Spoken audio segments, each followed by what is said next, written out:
डकैत नकाब इसलिए ओढ़ते हैं कि वो पहचाने न जाएं, और पुलिस नकाब इसलिए ओढ़ रही है कि जो गैर कानूनी काम हम करने जा रहे हैं उसमें हमारी आइडेंटिटी जो है वो मतलब ना जाहिर हो जाए, और कल को हम पकड़े ना जाएं, हमें सजा ना मिल जाए। आपको कितना लाठीचार्ज करना है, कितने टीयर गैस के राउंड फायर करने हैं, वो कंट्रोल्ड होता है, वो बताया जाता है। आप इतने राउंड फायर करेंगे, एक आदमी की बजाय 1 2 3 4 लोग जो है लठ बरसा रहे हैं। और इस तरह से तो जानवरों को भी नहीं पीटा जाता। पत्थर कहाँ से आए?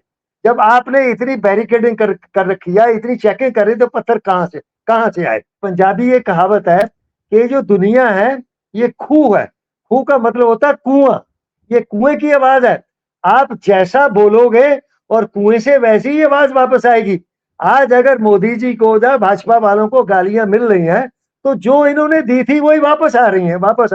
हमारे वीडियो का नोटिफिकेशन सबसे पहले पाने के लिए प्ले स्टोर से हमारे ऐप भारत एक नई सोच को अब इंस्टॉल। नमस्ते, मैं पल्लवी हूं और आप भारत एक नई सोच देख रहे हैं। दिल्ली के जंतर मंतर पर कॉकरोच जनता पार्टी का प्रोटेस्ट अब खत्म हो चुका है, लेकिन जो बुद्धिजीवी वर्ग हैं वो इस प्रोटेस्ट की समीक्षा कर रहे हैं। इस प्रोटेस्ट के बाद क्या हासिल हुआ? क्या लोकतंत्र और ज्यादा मजबूत हुआ? क्या जो बोलने का अधिकार है वो और ज्यादा मजबूत हुआ है? बहुत सारे लोग ये बोल रहे हैं कि वो वर्ग जो बोलता नहीं था उसने सड़क पर उतरकर अपनी आवाज मजबूत की है। लेकिन सवाल यहाँ पर यह है कि जब छात्र बोलने के लिए उतरे थे, जब उन्होंने संसद मार्च का ऐलान किया था, तो पुलिस ने जो कार्रवाई की वो कार्रवाई ठीक थी या नहीं? ये पूरा मामला सुप्रीम कोर्ट में चल रहा है, इस पर चर्चा हो रही है। पुलिसिया कार्रवाई पर भी खूब चर्चा हो रही है कि अत्यधिक बल प्रयोग कर दिया गया, या जो छात्र थे वो छात्र नहीं थे, वो तो सिर फोड़ने आए थे पुलिस वालों का। तो इन्हीं सब चीजों पर चर्चा होगी। पुलिस ने जो कार्रवाई की उसे एक आईपीएस की दृष्टि से दारापुरी जी कैसे देखते हैं? क्या जो लाठियां चलाई गई, पैलेट गन को लेकर सबसे ज्यादा चर्चा हो रही है कि पैलेट गन जो है वो इस्तेमाल नहीं किया जाना चाहिए था, क्योंकि वो छात्रों का आंदोलन था और उसमें पैलेट गन की तो खास तौर पर कोई आवश्यकता नहीं थी। और पुलिस ने पहले पैलेट गन की स्वीकार भी नहीं किया था कि उसने पैलेट गन चलाया है।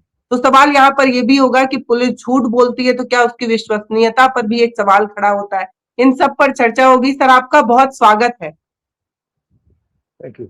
मैंने देखा कि आपने सोशल मीडिया पर इस चीज को लिखा है, तो आपके मन में एक व्यथा तो थी कि आप अपनी बात कहना चाह रहे थे, आपने सोशल मीडिया पर लिखा। तो मुझे लगा कि ये प्लेटफॉर्म भी अगर आपकी बात सुने तो और दर्शकों को जागरूकता मिलेगी कि क्या पुलिस किस तरीके की कार्रवाई होती है, पुलिस मैनुअल में क्या होता है। तो सर, इन्हीं सब चीजों पे चर्चा होगी आज। आपका बहुत स्वागत है। और सर, मुझे सबसे पहले ये बताइए कि जब छात्रों का आंदोलन था, जब छात्र संसद की तरफ जाना चाह रहे थे, हालांकि सुरक्षा के लिहाज से नहीं जाने दिया जा सकता था संसद, लेकिन रोकने का जो तरीका था, सर मैं खुद ग्राउंड पर मौजूद थी और जब लोग संसद मार्च की तरफ जा रहे थे मैं भी उनके साथ थी। सर, कोई अनाउंसमेंट नहीं हुई कि ये लोग आंसू गैस का गोला चलाने वाले हैं, और मैंने अपनी जिंदगी में पहली बार टीयर गैस को महसूस किया कि वो कैसा होता है। कभी देखा भी नहीं था। तो सामने से जब टीयर गैस फटती है तो एक अजीब तरीके की आवाज आती है, धुआं सा हो जाता है और अचानक से जलन होने लगती है। तो ये लगता है कि कहीं कोई रिएक्शन तो नहीं हो जाएगा, कहीं कुछ चेहरा वगैरह तो नहीं जल जाएगा, क्योंकि कभी देखा नहीं था। तो सर, यही सबसे पहले बताइए कि तरीका क्या होता है, कि मतलब किस तरीके से कार्रवाइयां की जाती हैं? क्या पहले अनाउंसमेंट होती होगी, चेतावनी होती होगी, फिर हल्का बल प्रयोग होता होगा, तब जाके आंसू गैस छोड़ा जाता है? क्या पैटर्न क्या होता है सर? देखिए, ऐसा है जैसे हम जानते हैं कि भारत के सभी नागरिकों को संविधान की धारा 19(1)(a) और 19(a)(b) इसमें उनको अपनी बात कहने का और शांतिपूर्ण ढंग से असलों के बिना विदाउट आर्म्स एकत्र होने का उनका अधिकार है। तो ये सीजेपी, ये जो थे, इसमें जो भी इसके सदस्य थे, जो भी थे, वे उसी अधिकार के अंतर्गत वहां पर जंतर मंतर पर इकट्ठा हुए थे और उनकी अपनी मांग थी। जो नीट का पेपर लीक हुआ उसको लेके उनका ये था कि भाई इसके लिए कौन उत्तरदायी है, वो उत्तरदायित्व उसका निर्धारण किया जाए, उनको हटाया जाए, और दूसरा ये जो शिक्षा व्यवस्था है इसमें सुधार किया जाए, इसको बदला जाए। और ये इन्होंने धरना काफी दिन पहले शुरू किया था और वहां पर जो है भूख हड़ताल चली, सीजेपी की चली, और ऐसा वाले जेएनयू के जो स्टूडेंट थे, दूसरे एसएफआई वगैरह, वो भी हड़ताल पर बैठे थे। वो बहुत शांतिपूर्ण ढंग से, अहिंसक तौर से और संवैधानिक तरीके से अपनी बात रख रहे थे और सरकार से बराबर अनुरोध कर रहे थे कि इस पर चर्चा करने के लिए और इसको, उनकी मांग को जो जितनी जायज है उतनी मानने के लिए वो कर रहे। परंतु ये दुर्भाग्य है कि इतने दिन वहां जो भूख हड़ताल चलती रही, सरकार की सेहत पे कोई असर नहीं हुआ। और मुझे लगता है कि सरकार को ये रहा, अरे ये क्या, ये तो लड़के लड़कियां हैं, कितने दिन बैठेंगे, कितने दिन भूख हड़ताल पे बैठ सकते हैं, और हम 4 लठ चलाएंगे, पुलिस वालों को भेजेंगे और ये सब जो छोड़ के यहाँ से भाग जाएंगे। ये पुलिस की, इसकी प्रशासन की, मोदी सरकार की सोच रही है। और इसीलिए उन्होंने छात्रों से कोई भी वार्तालाप करना, जबकि जो सीजेपी वाले जो लोग थे, छात्र जो थे, वो बराबर इस बात की मांग करते रहे कि सरकार आए, हमसे वार्तालाप करे। और सरकार ने केवल एक रस्म अदायगी के लिए, दिखाने के लिए नड्डा ने उनको बुलाया, 5 घंटे अपने दफ्तर के बाहर बैठाए रखा, और फिर जब बात की तो उन्होंने जो अपनी अपनी बात रखी थी, अपनी मांग रखी थी, उसमें बड़ा सीधा था कि एक तो जो शिक्षा मंत्री हैं प्रधान, वो जो है इस्तीफा दें, और दूसरा जो है, जो लड़के जिन्होंने हत्या की है नीट पेपर के लीक होने के बाद, उनको मुआवजा दिया जाए, और तीसरा जो है, ये इसमें सुधार किया जाए, परीक्षा सुधार किया जाए। तो इस पर नड्डा ने जो है, हाँ, उनकी एक बात ये थी कि ये इस पर आप सरकार कार्रवाई करे। नड्डा ने उनको केवल इतना आश्वासन दिया कि मैं इससे ऊपर बात करूंगा, जबकि उनको पता था कि अब अगले दिन जो है वहां पर वो उनका मार्च का जो कॉल था 20 तारीख का, कि अगर हमारी मांग नहीं मानी जाती तो हम जो है सर, जिस पार्लियामेंट के दिन लिए मार्च था उसी दिन डायलॉग के लिए बुलाया गया था। जब हजारों की ठीक है, हाँ, संख्या में छात्र वहां पहुंच गए थे, तो उस पूरे जी, प्रोटेस्ट को कहीं ना कहीं लीडरशिप की कमी महसूस हुई कि उनके 3 जो लीडर्स थे, उनको 2 लीडर्स तो वहां बुलावे में चले गए, सोनम वांगचुक को जी, अस्पताल में उठा लिया गया जी, था। जी, एक अभिजीत दीप जी, के बसता है और 1-2 फीमेल स्पोक पर्सन बसती है। तो हाँ, जो मेन जो ऐसा लीडर्स वाले, थे हाँ, उनको उसी दिन डायलॉग के लिए बुलाया गया, जिस दिन हजारों की जी, संख्या में छात्र वहां मैं पहुंच गए थे। तो मैंने जो महसूस किया वो बताती हूँ कि अच्छा, ऐसा लगा कि बातचीत की कमी नजर आ रही है। वहां पर जंतर मंतर पर कुछ प्रोटेस्टर्स खड़े थे, कुछ अपने आप ही संसद की तरफ निकल चले, जबकि कॉकरोच वालों ने कहा भी नहीं कि संसद जाना है। तो लोग आए, और क्योंकि मार्गदर्शन की कमी थी तो लोगों ने डिसीजन खुद से लिया। और वैसे भी ये पूरा प्रोटेस्ट कहीं ना कहीं नहीं, आम आदमी का प्रोटेस्ट था, किसी नहीं, पार्टी या किसी नहीं, हाँ, एक हाँ, बैनर तले, भले सीजेपी का ये बैनर माना जाए, लेकिन लोग निर्णय खुद ले रहे थे। ये बात सही है, परंतु इसके लिए, इस हालत के लिए सरकार जिम्मेदार है। जब ये जो धरना स्थल पे बैठे थे, धरने पे बैठे थे, वो बराबर मांग कर रहे थे कि सरकार हमसे वार्तालाप करे। फिर सरकार ने कहा कि वहां बात करूं, कहा कि नहीं, जो भी बात करनी है आप जो है जंतर मंतर पर आकर करिए, सबके सामने बात होगी। तो सरकार ने जो किया अभी, वो केवल एक दिखावा मात्र था, या वो टाइम एक गेन महीने करने में के लिए था। आपको इतना भी समय नहीं मिलता है कि आप देश के युवा से बात कर पाए। हाँ, हाँ, लाखों लाखों जो युवा है, जिनका भविष्य मतलब जो दांव पर लगा हुआ है, आप उचित नहीं समझते उनसे। और फिर जो है उसमें आप, या मैं तो इसके पीछे ये समझता हूँ, ये जो देरी की गई, उसमें ये होता है कि हमारी पुलिस में ये होता है कि जो एजिटेटर्स है उनको थकाओ, उनको थका दो, इतना उनको लेट कर दो कि वो थक जाए और अपने आप उठ कर चले जाए। लौट तो जाए। सरकार भी यही थकाने वाला हथकंडा अपना रही थी कि इनको छात्रों को वहां थकाओ, परेशान करो, इनको पुलिस से परेशान कराओ। हमने हमने देखा कैसे बारिश हो रही है, और स्टूडेंट जो वो जो छात्र हैं, वो एक तिरपाल लाना चाहते हैं, उनको तिरपाल नहीं लाने दी जाती, उनको पानी नहीं लाने दिया जाता, उनको खाना नहीं लाने दिया जाता, उनको वहां शौचालय अंदर वगैरह जाने की नहीं दिया व्यवस्था जाता। नहीं। ये सारे घटिया हथकंडे हैं जो जो दिल्ली पुलिस वाले खास तौर से अपनाते हैं। वैसे बाकी जगह भी करते, दिल्ली वाले इसमें एक्सपर्ट है, इन हथकंडों में एक्सपर्ट है। तो उसमें फिर क्या होता है, जब जब जो है ये कोई कुछ नहीं होता, तो फिर जैसा आपने बताया कि कुछ तो जुड़े हुए थे, बहुत सारे जो छात्र थे, केवल उनमें छात्र नहीं थे, उनमें उनके अभिभावक थे, माता पिता थे, दोस्त थे, दूसरे लोग भी थे जो महसूस कर रहे थे कि ये मांग जायज है। तो वो उन्होंने कॉल तो थी उनको मार्च करने की, तो उन्होंने मांग उधर को मार्च शुरू कर दिया। अब ये होता है कि ठीक है भाई, अब अगर एजिटेटर्स हैं, ये प्रदर्शनकारी है, ये मार्च कर रहे हैं, और वो कह रहे हैं कि हम पार्लियामेंट हाउस पे जाएंगे। तो सरकार की ये हर कोशिश होगी कि हम उससे पहले उनको रोकें, ताकि वो अंदर ना घुस जाए, वहां पर कोई अराजकता नहीं हो जाए। वो सरकार की ये सोच और ये कदम बिल्कुल सही है, परंतु अब सवाल पैदा होता है कि जब इस प्रकार से भीड़ जो है वो निराश होकर और उससे दुखी होकर जो है वो जा रहे हैं, सरकार उनकी बात नहीं सुन रही इतने इतने दिन से। ये जो है 22-22, 23-23, 24-24 दिन तक जो है बच्चे जो है भूख हड़ताल पे बैठे हैं, तो सरकार नहीं सुन रही। तो प्रदर्शनकारियों के अंदर आक्रोश पैदा हो जाना, मायूसी पैदा हो जाना और गुस्सा आ जाना ये स्वाभाविक है। तो उस दिन भी ऐसा ही हुआ। तो जो इन्होंने वो बैरिकेडिंग बनाई थी, जो वेल्डिंग की थी, उसको तोड़ के जो है लोग उसको गिरा के जो है ये जो प्रदर्शनकारी थी आगे बढ़े। अब सवाल ये पैदा होता है कि जब प्रदर्शनकारी आगे बढ़ रहे हैं तो तब आपको क्या करना है? उसमें जो निर्धारित एक प्रोटोकॉल है या जो प्रोसीजर है आपके पास, जब पुलिस को पावर है जो करती है, वो ये होता है कि उसको उससे पहले जो भीड़ है उसको गैर कानूनी घोषित किया जाता है।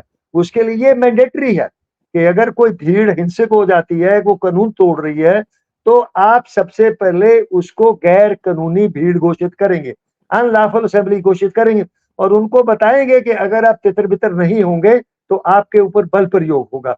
ये वार्निंग लाउड स्पीकर, लाउड हेलर द्वारा दिया जाना मैंडेटरी है। पर जैसा आपने बताया कि आप स्वयं वहां मौजूद थी, आपने इस प्रकार की कोई भी चेतावनी या वार्निंग देते हुए आपने नहीं देखी। तो ये सबसे बड़ी जो गैर कानूनी बात है वो तो यही है कि आपने भीड़ को चेतावनी नहीं दी कि आपके खिलाफ बल प्रयोग होगा। अब आप आगे आइए। अब फर्ज करो आपने चेतावनी भी दे दी, फिर भी भीड़ तितर-बितर नहीं होती, वो जो करना है उसकी ओर बढ़ रही है जैसे इसमें बढ़, तो तब होता है कि अब इनको रोका जाए। अब रोकने के लिए आपके पास क्या प्रक्रिया है, आपके पास क्या पावर है और क्या उसका क्रम है? उसके लिए ये होता है कि जब अगर वो नहीं होते तो सबसे पहले हल्का बल प्रयोग किया जाता है। जो बल प्रयोग उनके ऊपर बल प्रयोग करने का सिद्धांत है कि आप हल्के से भारी बल प्रयोग की जाएंगे। हल्के बल प्रयोग में क्या होता है, आप जो है टीयर गैस चलाएंगे, आप वाटर गन चलाएंगे, आप उसके बाद जो है फिर उसके बाद आता है आप लाठी चार्ज करेंगे और आखिर में जो भारी बल प्रयोग होता है वो गोली चलाने का, फायरिंग करने का होता है। तो अब इसमें आप देखिए कि इस मामले में क्या हुआ। इस मामले में आपने उनको गैर कानूनी घोषित नहीं किया। फिर दूसरा ये है कि दिल्ली में दिल्ली पुलिस इतनी आधुनिक अपने आप को कहती है, कहीं भी दिल्ली पुलिस वाटर गन का इस्तेमाल करती दिखाई नहीं देती। ये क्या दर्शाता है कि पुलिस का इरादा सीधे बड़े बल प्रयोग की, भारी बल प्रयोग का था, जिसके माध्यम से उनको ये उनको ख्याल था कि उससे ये बच्चे भाग जाएंगे, ये कहाँ लाठी झेल पाएंगे, कहाँ टीयर गैस झेल पाएंगे। तो इसीलिए ये जो वाटर गन है, ये इसका जवाब दिल्ली पुलिस को और अमित शाह को देना पड़ेगा कि इसका बल प्रयोग क्यों नहीं किया। क्योंकि जो वाटर कैनन है वो लीथल वेपन नहीं है, उससे जो चोट लगती है उससे किसी की जान नहीं जाती, हड्डी नहीं टूटती, कि भीगते हैं वो अपना उससे बौछार होती है, उसे थोड़ा वो तितर-बितर हो जाते हैं। परंतु दिल्ली में इसका वाटर गन का इस्तेमाल ही नहीं किया गया। अब इसके बाद फिर क्या होता है, आपने वाटर गन का इस्तेमाल किया, फिर भी तितर-बितर नहीं हुए, वो फिर रीअसेंबल हो गए, थोड़ा हटने के बाद फिर वो इकट्ठा हो गए। फिर उसके बाद जो अगला बल प्रयोग होता है वो टीयर गैस का होता है कि आप जो है उनके बीच में टीयर गैस शेल जो है फेंकते। अब टीयर गैस शेल उतनी ही फेंकनी चाहिए जितनी से मतलब वो तितर-बितर हो जाए, बहुत अंधाधुंध नहीं। तो यहाँ पर जो टीयर गैस फेंका गया है वो बहुत ज्यादा फेंका गया। ठीक है, चलो ये भी मान लिया कि आपने टीयर गैस फेंक दिया। अच्छा, फिर इसके बाद उसके बावजूद भी जो प्रदर्शनकारी थी वो तितर-बितर नहीं है। अब अगला स्टेप क्या आता है बल प्रयोग का? अगला स्टेप जो बल प्रयोग का है वो लाठीचार्ज का है। लाठीचार्ज में क्या है कि जो लाठीचार्ज है या आपका जो गोली चलाने का है, उसके लिए आदेश है कि ये जो लाठी मारी जाएगी वो कमर के नीचे मारी जाएगी। जो गोली है वो कमर के नीचे एम की जाएगी। जो राइफल का जिससे भी आप फायर करते हैं वो कमर के नीचे होगी। आप कमर के ऊपर एम नहीं करेंगे, कमर के ऊपर लाठी नहीं मारेंगे और कमर के ऊपर जो है आप जो है गोली नहीं मारेंगे।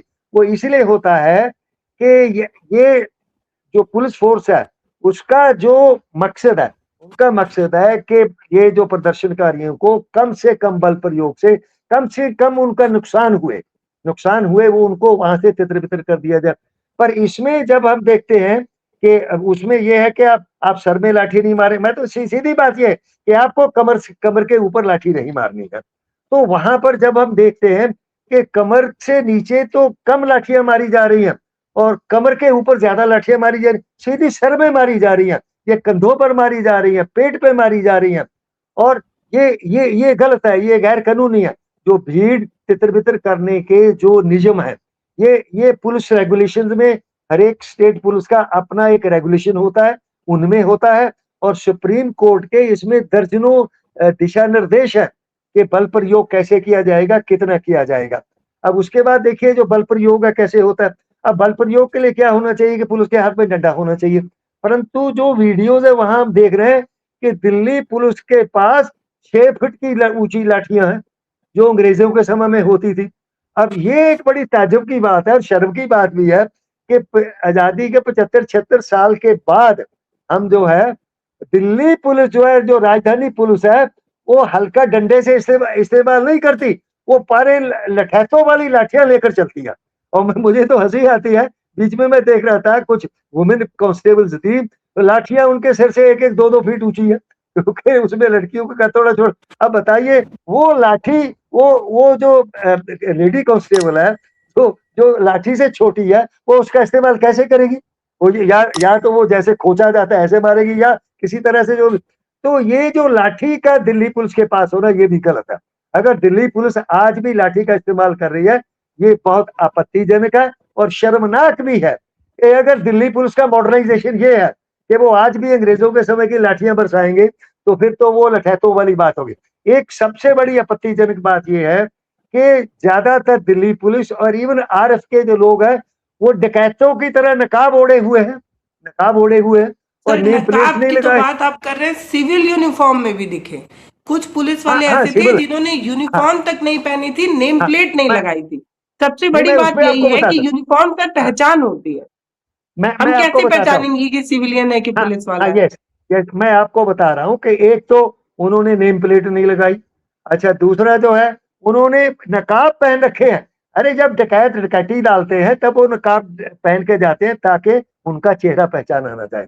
तो आप तो अपने लोगों पर बल प्रयोग कर रहे हैं, उनके खिलाफ एक्शन ले रहे हैं, तो आप नकाब क्यों ओढ़े हैं? आप नकाब इसलिए डकैत नकाब इसलिए ओढ़ते हैं कि वो पहचाने ना जाएं। और पुलिस नकाब इसलिए ओढ़ रही है कि जो गैर कानूनी काम हम करने जा रहे हैं उसमें हमारी आइडेंटिटी जो है वो मतलब ना जाहिर हो जाए और कल को हम पकड़े ना जाए, हमें सजा ना मिल जाए। अच्छा इसके अलावा आप और देखिए, जैसा उसमें देखा गया कि पुलिस के पास जो है उनके पास जो डंडे थे उनमें कील लगे हुए थे। अब बताइए भाई अगर कील आप इतना लंबा जो है 2 इंच 3 इंच कील जो है मारेंगे और किसी के सर में लगेगा, किसी के चेहरे पे लगेगा, किसी के दूसरी जगह पे लगेगा तो कितना मतलब घातक चोट वो करेगा। ये कील लगाने की प्रथा दिल्ली पुलिस में कहाँ से है? किसके आदेश से कील लगे? इतना ही नहीं, वहां पर लोहे की रॉड्स भी थी। मेरे पास वीडियोस हैं जिनमें एक लेडी पुलिस जो है उसके हाथ में लोहे की रॉड है।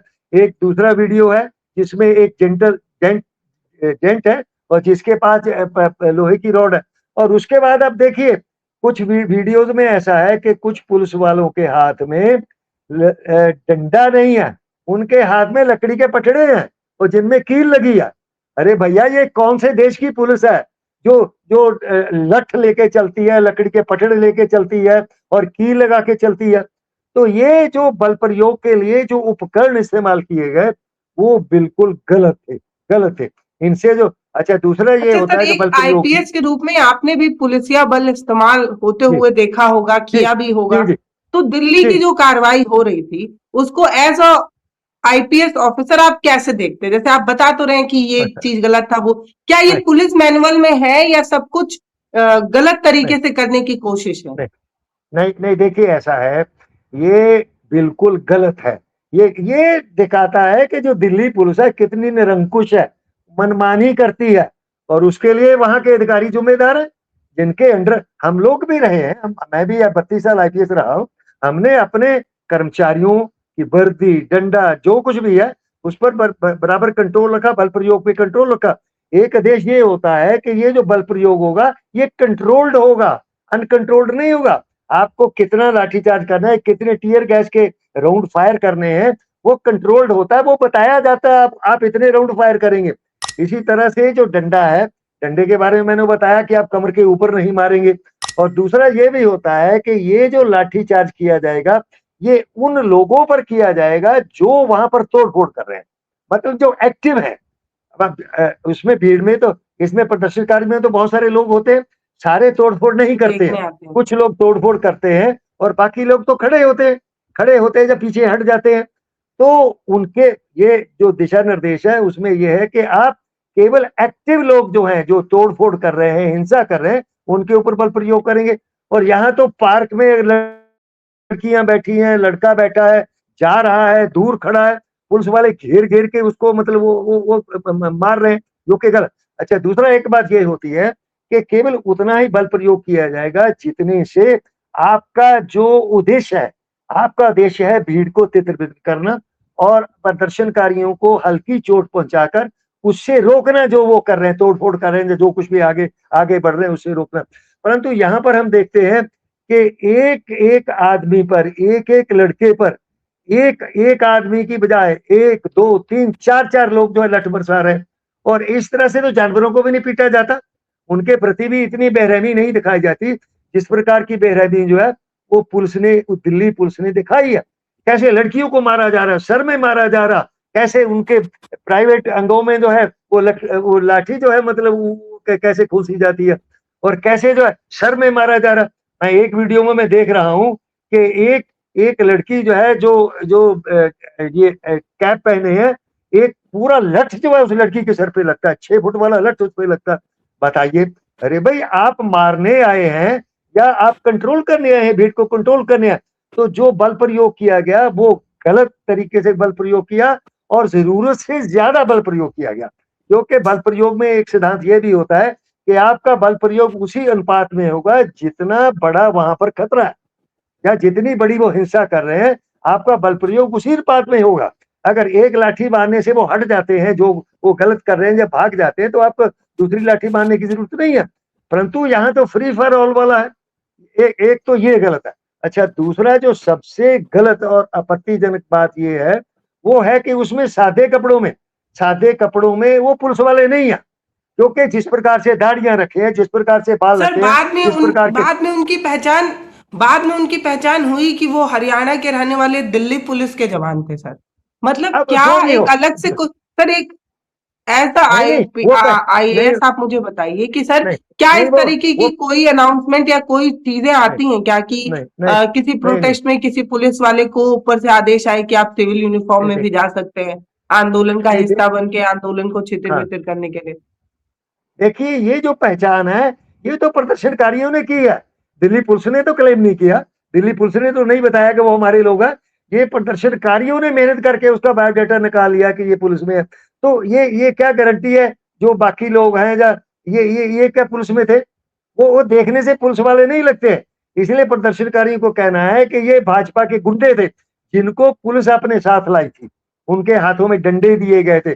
और वो जो सादे कपड़ों वाले लोग हैं वो पथराव भी करते दिखाई देते हैं, वो पथराव भी कर रहे हैं। तो ये जो सादे कपड़ों में पुलिस वालों के साथ गुंडों का मिलकर प्रदर्शनकारियों को मारना ये बहुत आपत्तिजनक है। और उसमें ये स्पष्ट दिखाई दे रहा कि वो जो लोग हैं वो दिल्ली पुलिस के साथ मिले हुए हैं, क्योंकि दिल्ली पुलिस वाले उनको संरक्षण दे रहे हैं, दिल्ली पुलिस वाले उनको हटा रहे हैं।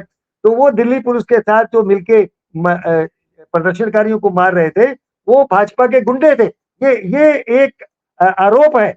अब दिल्ली पुलिस कहे कि भाई वो गुंडे नहीं थे, वो हमारे आदमी थे।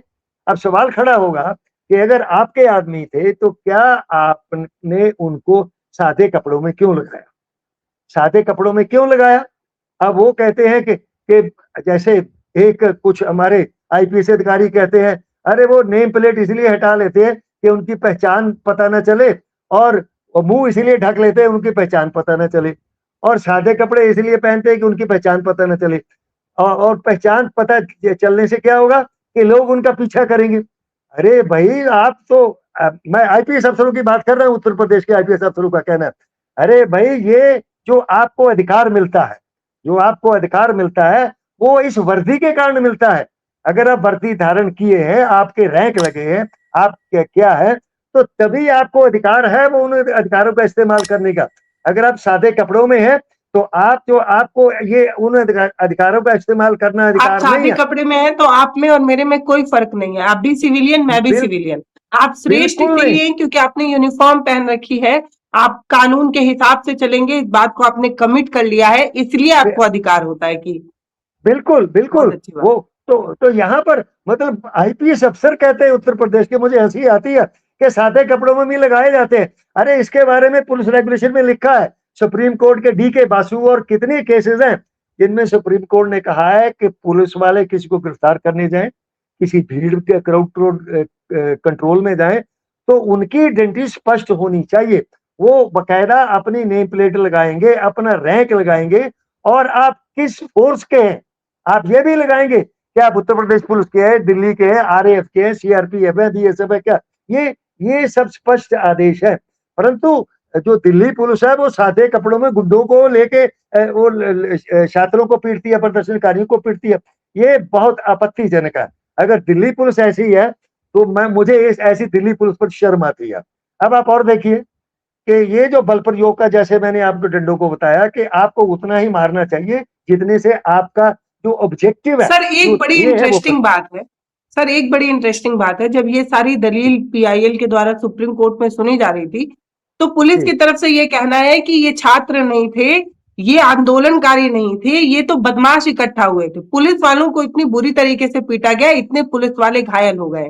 इस पर बड़ी दलील हुई सुप्रीम कोर्ट में, और सुप्रीम कोर्ट की तरफ से ये कहा गया कि इतने पुलिस वाले घायल कैसे हुए? क्या आपके पास सुरक्षा के सारे इंतजामात नहीं थे? जैसा कि सर अभी आप बात कर रहे थे कि 6-6 फुट की लंबी लाठियां रखी गई थी, पटरे बल्ली का इस्तेमाल किया गया था, तो क्या पुलिस के पास उतनी व्यवस्था नहीं थी? क्योंकि किसी प्रोटेस्ट को आप रोकने जा रहे हैं तो अपनी सेफ्टी आप ध्यान में रखकर ही जाएंगे।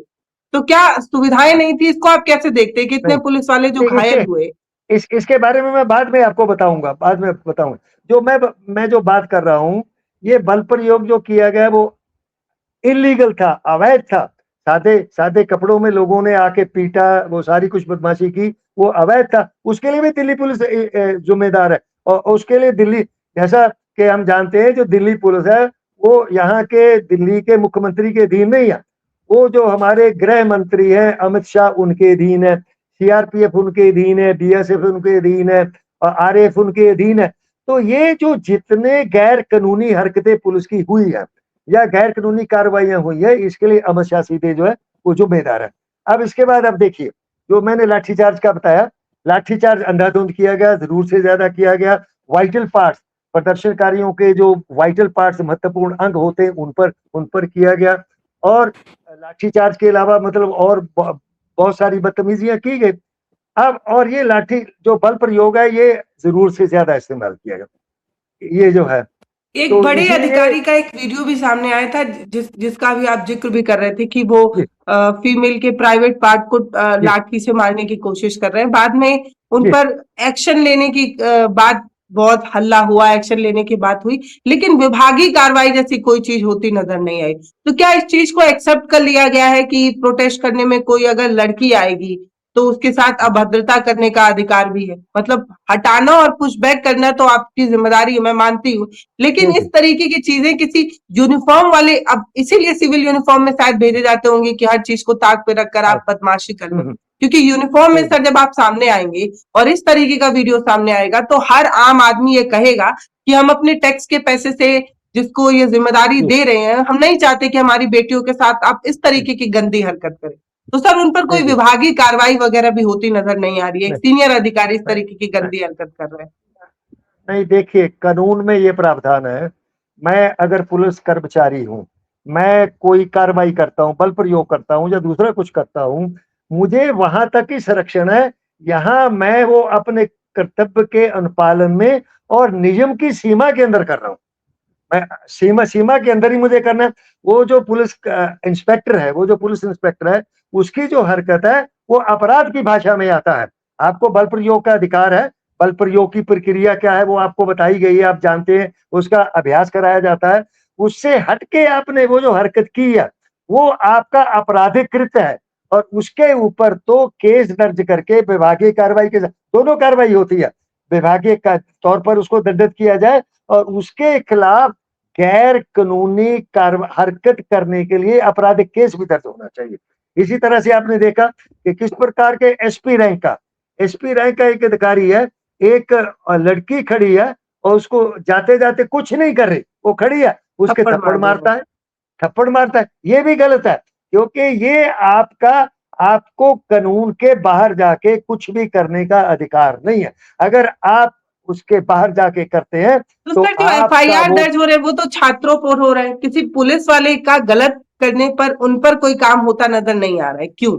आप छात्रों देखिए को घर से डिटेन कर रहे हैं, चेहरा आपने ये कैमरे लगा कर रिकॉर्ड कर लिए हैं, तो जो बच्चे घर में ये आप उनको उठा कर ला रहे हैं कि गए थे ना प्रोटेस्ट में, अब चलो थाने, लेकिन उन पुलिस वालों पर कोई कार्रवाई होती नजर नहीं आ रही है नहीं जिन्होंने नहीं नियम ताक नहीं पर रखकर खड़े नहीं आदमी को थप्पड़ मारे, प्राइवेट ये पार्ट में लाठी जो है वो ये इंगित करते हुए करने की कोशिश की। इन लोगों को नहीं ढूंढा जा रहा है, नहीं तो ये नहीं सर देखिए इसको आप कैसे देखते हो? देखिए ऐसा है, पुलिस तो कभी भी अपने आदमी के खिलाफ जो है वो ऐसी कार्रवाई नहीं करेगी। इसके लिए जैसे सीजेपी वालों ने डिक्लेयर किया है कि उन्होंने एक वेबसाइट बनाई है, साक्षी करके है, वेबसाइट बनाई है जिसपे उन्होंने कहा कि ऐसे सभी लोग जिनके ऊपर बल प्रयोग किया गया और उन पुलिस की ज्यादती की गई या आज भी अगर उनको ज्यादती की जा रही है, आप अपना वीडियो, आप अपनी शिकायत जो है वहां पर जो है दर्ज कराइए। जब ये सारी सूचना आएगी, जैसे वो गौरव ने कहा भी है कि हम पुलिस वालों के खिलाफ केस दर्ज कराने के लिए पहले पुलिस में जाएंगे। अगर पुलिस केस दर्ज नहीं करेगी तो हम कोर्ट में जाएंगे। तो पुलिस वाले इसको नहीं करेंगे, ये काम उन लोगों को करना पड़ेगा जिनके ऊपर सीमा से अधिक और गैर कानूनी बल प्रयोग किया गया। ये सीजेपी को ये भूमिका निभानी पड़ेगी और मुझे उम्मीद है कि वो इसको जरूर निभाएंगे। अब आगे जो अच्छा, मैं बल पैलेट प्रयोग के गन को बारे सर कैसे देखते हैं? अब जब इतनी चर्चा हो रही है तो पैलेट गन पे भी थोड़ी चर्चा हो जाए। जी, जी, पहले तो पुलिस पैलेट गन को सच स्वीकार ही नहीं कर रही थी, वो कह रही थी कि हमने तो चलाया ही नहीं, ये तो हुआ ही जी, नहीं, ऐसा तो हुआ ही नहीं, लेकिन बाद में छात्र ही सामने आने लगे जिनके जिनके शरीर पर छर्रे के निशान थे। अब एक लड़की भी सामने जी, आई है जिसके कान के जी, जी, पास, हाँ, कान उसके कट कान के गया है, कान पर्दे कट में गया कोई है, दिक्कत हुई है। तो सर कट सवाल ये गया है। है कि क्या किसी भी प्रोटेस्ट में पैलेट गन का इस्तेमाल करना गैर कानूनी है या इसको इजाजत है इस्तेमाल करने की? अगर है तो कितनी और कब इस्तेमाल किया जा सकता है? और जब पुलिस इस चीज को इस्तेमाल करने से धुतलाती है, कहती है हमने इस्तेमाल नहीं किया, तो उनकी विश्वसनीयता पर भी सवाल खड़ा होता है कि आपने झूठ बोला, दिशा भ्रमित करने की कोशिश की। इस पर क्या कहेंगे? इसमें देखिए ऐसा है कि जो पैलेट गन का मामला है, ये इसका पहले काफी उपयोग जो है वो कश्मीर में किया गया था और जिनको पत्थरबाज कहते हैं, पत्थरबाजों पर किया गया था और वहां दर्जनों की संख्या में पैलेट गन से लोग घायल हुए थे और उनकी आंखों की रोशनी चली गई थी क्योंकि ये पैलेट गन का जो शर्रे, एक शर्रा नहीं होता, उसमें बहुत सारे शर्रे होते हैं। जब इसको फायर जैसे 12 बोर की बंदूक होती है, उसमें शर्रे होते हैं और शर्रे जब जाते फैल जाते हैं और बहुत बड़ी जगह में वो मतलब हिट करते हैं। तो ये जो पैलेट गन है ये भी एक तरह की 12 बोर की बंदूक ही है। उसके अंदर बहुत सारे छोटे-छोटे शर्रे होते हैं। जब इनको फायर किया जाता है तो ये लगते हैं अगर आपके शरीर में लगेंगे, किसी अंग में लगेंगे, सर में लगेंगे तो हो सकता है कि उतना घाव ना करें, घाव तो ज़रूर करेंगे, परंतु अगर ये आँख में लग जाता है तो इससे जो है आँख की रोशनी चली जाएगी। तो कश्मीर में दर्जनों तथाकथित पत्थरबाजों की जो है वो आँख की रोशनी चली गई थी। इसको लेके पूरा हो हल्ला हुआ था और इंटरनेशनल लेवल पे भी इस पे हल्ला हुआ था। ये जो कश्मीर में पैलेट गन इस्ते और उसके बाद ये फैसला लिया गया था कि सामान्यतया जो है ये पैलेट गन का इस्तेमाल जो है वो भीड़ नियंत्रण के लिए नहीं किया जाएगा। परंतु इसके बावजूद भी यहाँ पर जो है पैलेट गन का इस्तेमाल किया गया और पहले तो पुलिस ने जो है मतलब मना किया कि हमारे पास तो पैलेट गन है ही नहीं। बताइए, झूठ झूठ बोलने की सीमा मान लिया आपके पास नहीं है, पर आप अपने साथ जो फोर्स लाए हैं उससे आपने पैलेट गन जो है मतलब वो फायर करवाई है। ये तो अच्छा हुआ कि जो इंजर्ड लोग थे वो मिल गए। अगर वो डर के मारे यहाँ से भाग जाते, दिल्ली से छोड़ के भाग जाते तो कोई कोई भी नहीं मिलता। जैसे कि लोग भाग जाते हैं। तो वो तो तब जाके ये हुआ कि हाँ भाई ये हुआ और फिर इनको मानना पड़ा कि हाँ भाई आरएएफ से जो है वहां पर जो एक डिप्टी कमिश्नर था उसके आदेश से वहां पर जो है पैलेट गन का फायर हुआ है। तो जैसे अभी तक पांच लोग जो है, 5 या 6 लोग जो है घायल हुए लोग जो है सामने। तो ये जो पैलेट गन है ये बहुत ज्यादा नुकसान करती है। ये तो है कि इससे आदमी मरता तो नहीं है, परंतु आंख जाने का सबसे बड़ा खतरा होता है, और किसी की आंख का चले जाना जो है ये बहुत दुखदाई होता है। तो ये जो जब सर एक वो जो लड़की, झारखंड की लड़की सामने आई है, उसके कान के पर्दे जो है वो डैमेज हाँ हो गए उसमें हैं, इस हुआ, तरीके की खबरें आ रही उसमें हुआ है, उसमें वो उसको हुआ है। तो ये जो है जब सामान्य तौर पर ना इस्तेमाल करने के आदेश हैं, फिर दिल्ली में इसका इस्तेमाल क्यों किया गया? ये एक आपत्तिजनक है। और इसका आदेश क्यों दिया? क्या वास्तव में स्थिति ऐसी थी कि वहां पर गन चलाए बिना जो है मतलब नहीं रोका जा सकता था? जहां पर गन फायर हो रही है उसके सामने तो कुछ ऐसा कोई भीड़ दिखाई नहीं दे रही कि जो पथराव कर रही हो, जहाँ इस प्रकार का हल्ला कर रही हो। और वहां पर एक लड़की हाथ जोड़ रही है, बोल रही है अरे गोली मत चलाना, उसके बाद भी फायर किया जाता। तो ये जो पैलेट गन का उपयोग है, ये मतलब जो है बहुत आपत्तिजनक है, और ये नहीं होना चाहिए था। और ये दिल्ली पुलिस के इरादे को दिखाती है कि प्रदर्शनकारियों पर बल प्रयोग में दिल्ली पुलिस का इरादा क्या था। उनका ये था कि इनका ज्यादा से ज्यादा नुकसान करना, इनको सबक सिखाना। और ये जो बल प्रयोग होता है इसका एक मूल सिद्धांत ये भी है, मूल सिद्धांत ये है कि आप उतना ही बल प्रयोग करेंगे जिससे वो लोग हट जाएं। और आपका इरादा हल्के बल प्रयोग से भीड़ को तितर-बितर करना होता है, ना कि ज्यादा बल प्रयोग करके उनको कोई सबक सिखाना। क्योंकि जो प्रदर्शनकारी हैं वो भी हमारे बहन भाई हैं जो अपनी मांग को लेके जो है वो प्रदर्शन कर रहे हैं। वो उनका अधिकार है, आपको रोकने का अधिकार है। वो रोकने के लिए आप कितना बल इस्तेमाल करेंगे, कब करेंगे, इसके नियम कानून है, आपको उनका पालन करना अनिवार्य है। परंतु ऐसे यहाँ पर तो कोई ऐसा ना तो जो आपका बल प्रयोग है उस पर कोई कंट्रोल है, ना कोई वार्निंग दी जा रही है। और दूसरा ये भी होता है कि जैसे आपका जो ऑब्जेक्टिव है अचीव हो जाता है, तितर-बितर हो जाते हैं, वो हो जाते हैं, तो तुरंत बल प्रयोग को रोक दिया जाता है। ये भी दिशा निर्देशों में लिखा होता है। परंतु यहाँ पर तो सब कुछ अनकंट्रोल्ड है। और उसके बाद भी जो है कोई जा रहा है, कोई टेम्पो में जा रहा है, उसको उतार लो, उसको पीटो, थाने पे ले जाओ। कोई बैठा है, कोई प्रदर्शन में शामिल भी नहीं है, रोड साइड से अपना वो कनॉट प्लेस की तरफ जा रहा, कहीं जा रहा, उसको भी पकड़ लो, उसके भी लठ बरसाओ। तो मतलब हर एक पे लठ बरसाना जो है ये बल प्रयोग गलत है। ये अत्यधिक बल प्रयोग है जो कि बहुत आपत्तिजनक है ये जो है। सर जैसे कि अभी आप सारी बातें बता रहे हैं, पुलिस मैनुअल की आप खूब चर्चा कर रहे हैं, बता रहे हैं कि ये नियम नहीं है। सर मुझे एक बात बताइए, दिल्ली के जंतर मंतर पर जो चर्चा हुई वो तो हुई, बिहार के सिवान से और भी हैरान करने वाली तस्वीर आई। AK-47 जैसे हथियार का इस्तेमाल किया गया, जो अपने आप में ही एक गंभीर हथियार माना जाता है। सर किसी प्रोटेस्ट में, क्योंकि आप एक बड़े अधिकारी रहे हैं, तो मुझे बताइए किसी प्रोटेस्ट में आपने अपनी जिंदगी में AK-47 जैसी चीजों का इस्तेमाल किया है? सर हम लोकतांत्रिक आंदोलन कर रहे हैं, छात्र अपनी बातों को करने के लिए सड़क पर उतर रहे हैं, और वहां पर AK-47 जैसे हथियार का सर इस्तेमाल किया जाता है। इस पे क्या कहेंगे?